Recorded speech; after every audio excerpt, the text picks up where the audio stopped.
The Rolex Submariner 16610 is a highly regarded vintage-inspired model that has earned popularity for its classic design, durability, and historical significance. It's this watch that we are reviewing today. Among the Rolex clones, the Submariner series has always been a popular one. However, vintage Rolex replica watches are rare. This is because the clone factories consider the balance between the investment cost and the market sales. And relatively speaking, the sales of vintage replica watches are very low. So, if you are looking for a Rolex vintage clone watch, this vintage Submariner is worth recommending. This watch was produced from 1989 to 2010 in 904L stainless steel, unidirectional rotatable black bezel with aluminum insert, black dial with luminous hour markers, scratch-resistant crystal, Rolex caliber 3135, power reserve approximate 48 hours, case diameter 40 mm, thickness approximate 12.5 mm, oyster bracelet with oyster lock clasp and glide lock extension. Later models. Compared to the new Submariner, the vintage Submariner bezel is black aluminum, a deep black that is not as shiny as the black of the ceramic bezel, and the 12 o'clock pearl dot is also different from the new one and looks bigger. The bezel markers also look lighter. In addition, the hour marks dots on the vintage Submariner look smaller, and likewise the hour and minute hands look thinner. The printing font of the dial is also different from the new Submariner. Another noticeable difference is that the letters Rolex are not engraved on the Rehaut as they are on the new Submariner. Looking closely at the outer edge of the bezel, it looks defective and the hands are not very smooth, but because of these imperfect details, it looks more like an older Submariner. Because of the scarcity of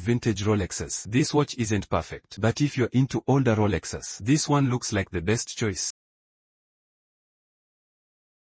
The bracelet is made of Rolex's unique 904L stainless steel, a material that is more resistant to corrosion. Clone Rolex often case bracelets have sharp edges, but this watch bracelet has been polished again, and we can see that the edge part is smoother and more comfortable to wear. The clasp is also a vintage sliding lock clasp, and the logo of the clasp is also different from the new Submariner. Rolex Movement 3135, known for its precision and reliability, with a paramagnetic blue parachrome hairspring for increased shock and temperature resistance. So, is the cloned Rolex caliber 3135 stable?